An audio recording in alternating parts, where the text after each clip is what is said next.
before SOS, or what was the signal? It's got to be an easy one for you lot.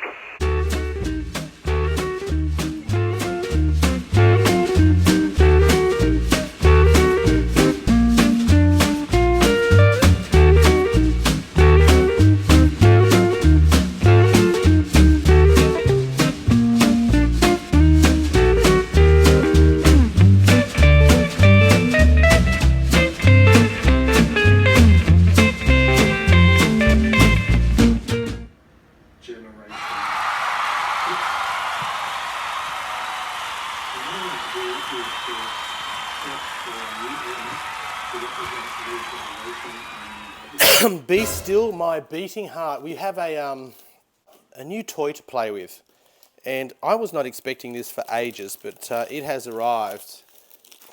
Hey, I'm not going to spoil the surprise. I'm going to show you what it is. We'll have to improvise.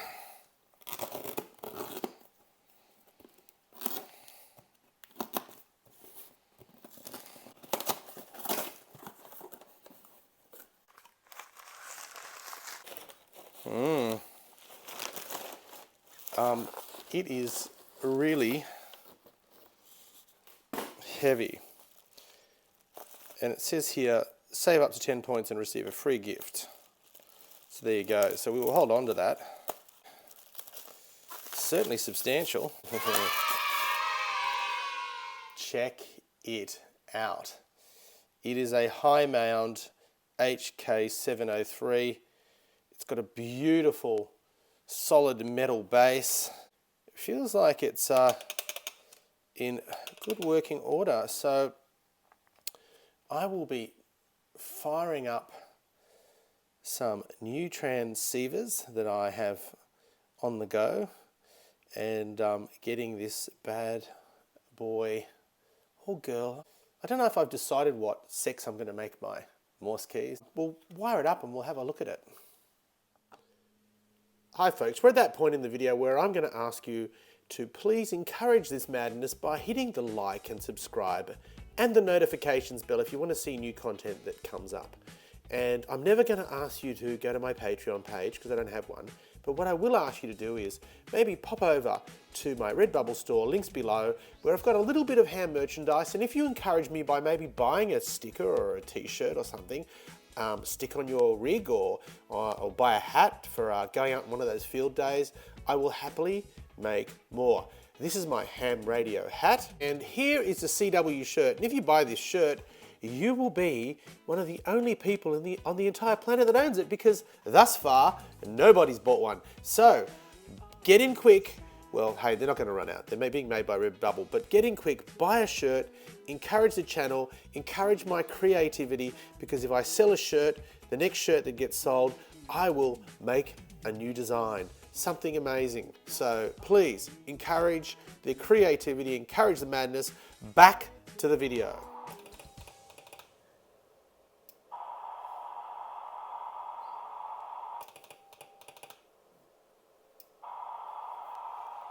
And wait.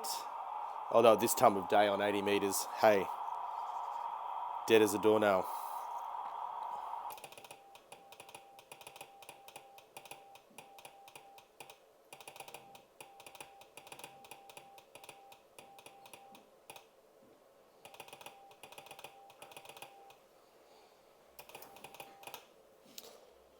Very nice. Goddamn camera's round the wrong way.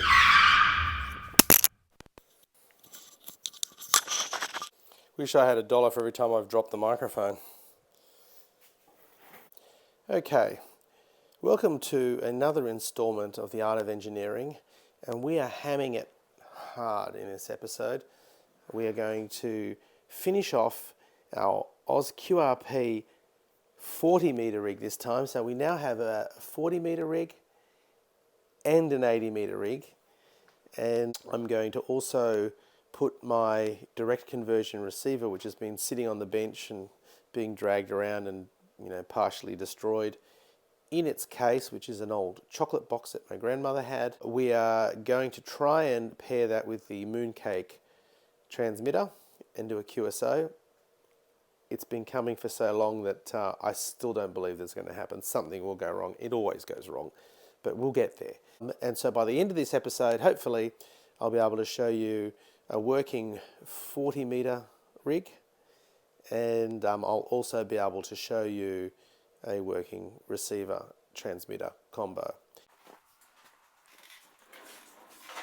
It is time to adjust the bias on the Oz QRP 40-meter rig, and that way I'm going to have earned my bands, both 80 and 40. And like we've already seen in the previous video, all the other bands are happening here in this tube. Final TS 520, which I can operate barefoot into the antenna now on 40 and 80. So happy days. Okay, back in the shack. We're presently doing the casework for the Oz QRP, the 40-meter rig. We're making do with what we have on hand, and one of those things is the Dremel tool. So it's going to be Fred Flintstone finish as per the last time, but hey, as long as the kit does its job, that's fine. Later on, I may even bog down Potato Man, throw some black silicone around some of these openings so that when I take these into the field, they're going to be less likely to ingest sand and dust and whatnot. And also the frequency screen, I'm thinking I'm going to put a clear piece of plastic over that as well.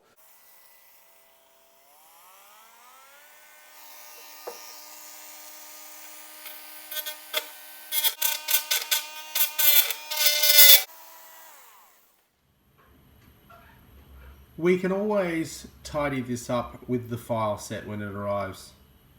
We all know that's not going to happen.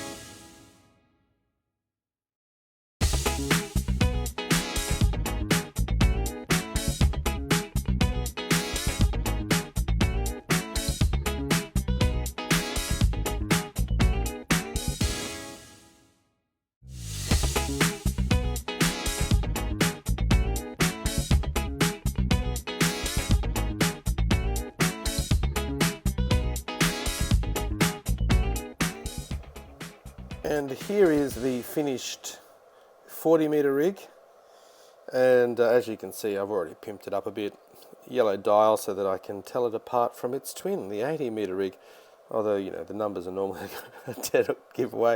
At any rate, when they're off, I'll be able to tell them apart as well. Yeah, I'm very happy with it. I haven't done a 40-meter QSO on it, but I did fire it up on CW and got into the South Australian SDR, Kiwi SDR, software-defined radio, 1100 kilometres, and was able to listen to it, and it sounded fine. And I also cranked it up, tail-ended someone that was having a QSO, very strong signal. As it turns out, he was in Lidcombe anyway, which is only like 20 k's away or something.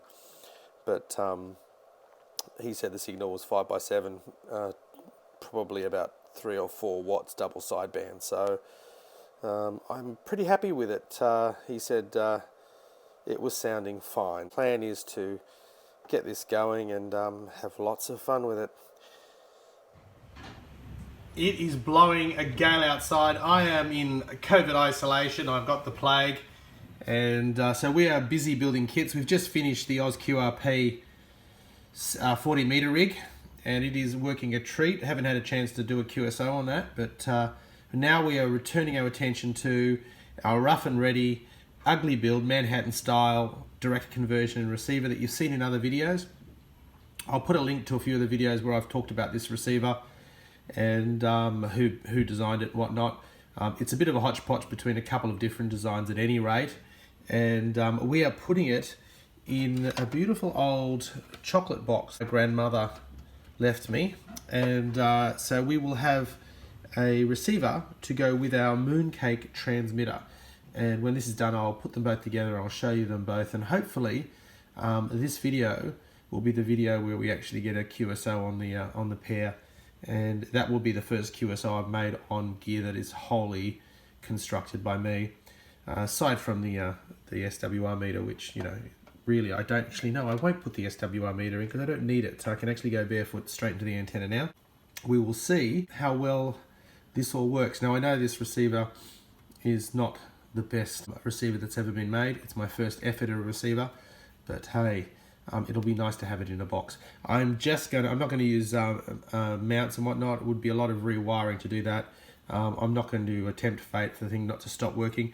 Double-sided tape will happen, small bits of it to stick it to the sides of the box, and we'll run the leads to wherever they want to go. All very organic, which is the way I like to do things, and hopefully we have a receiver that works. Okay, pandemonium reigns supreme as usual. This is the progress thus far on the chocolate box receiver. What I've done is I've got my tuning, which tunes the bottom of the 80 meter band, or it did before. I'm hoping that some lead length changes and whatnot isn't going to affect that too much. We have our volume control here, which unfortunately with the LM386, when you wind the volume too high, it goes into an oscillation. So this receiver will have lots of little idiosyncrasies. That's the tuning there. And on the back we're going to have an earth lug, and this is where the power cords are going to come out. These little home-built things, I'm doing very, very simple terminations of just some wires that I can attach to the battery that I've got permanently on charge, or on charge when necessary, on the shelf. And that's going to be our BNC out. And the front, we have the earphone input, which is going to be highly necessary because the volume is very, very low, and some holes for this speaker grill. And like I said, I could be drilling each of these boards and putting them on standoffs and doing a really nice job of it. And hey, if it starts to work okay, I'd probably put the effort into it. But this is my very first effort at a receiver. It's a direct conversion receiver. It's very, very simple, and it's been put together from lots of different designs. It really was an exercise in playing. What I did was, I'll just grab the camera and I'll show you a few of the elements in the receiver. Now a quick look at the direct conversion receiver. Now I've discussed this in numerous videos on my channel, so go to my ham radio playlist and you'll be able to find lots of information on this. Basically what happened was I went into a bit of a frenzy of building, and I was building various things. Building oscillators with ceramic resonators, care of Peter Parker, and that's what resulted in the mooncake transmitter, which is going to be teamed with this receiver. And while I was doing that, I also came across a site by Alan Yates, who's now an amazing engineer working in Silicon Valley. He was a ham radio operator, obviously, and a ham radio enthusiast when he was in his youth.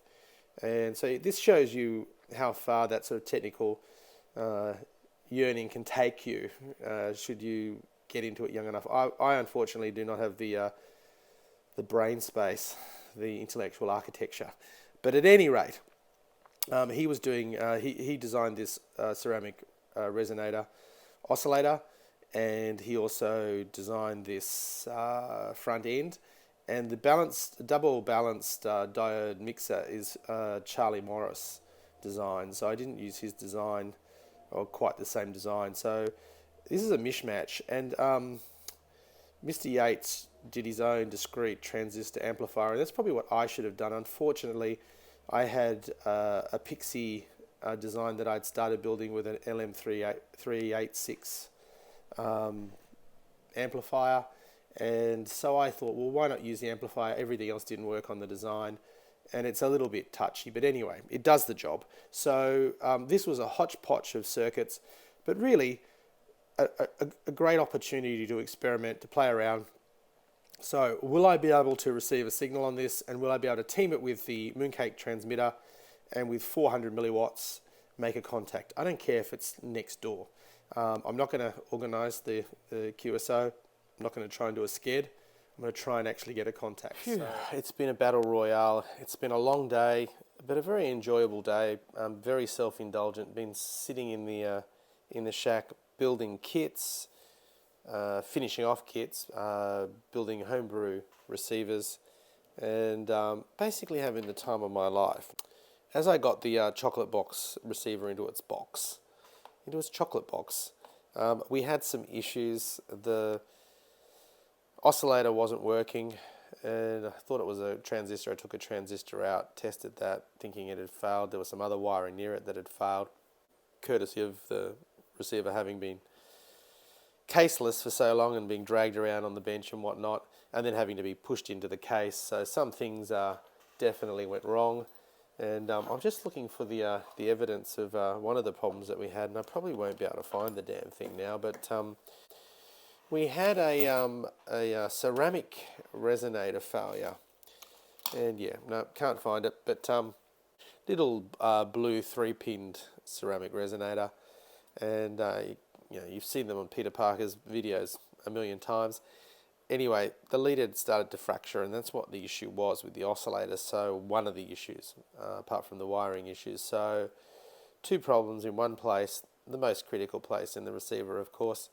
So we removed the resonator and we put in a resonator that's a higher frequency. So probably in the SSB portion more so than the CW portion. So once again, I can't pair it with the transmitter.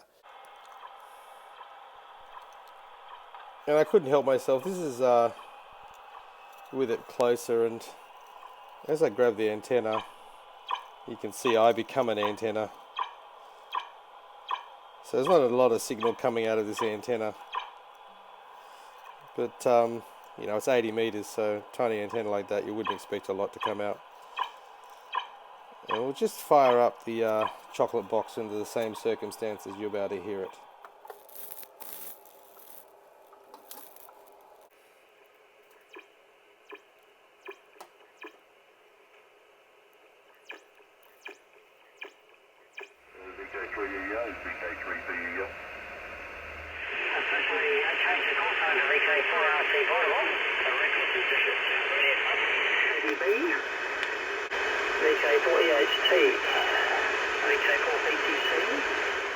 That is a net in Queensland, VK4.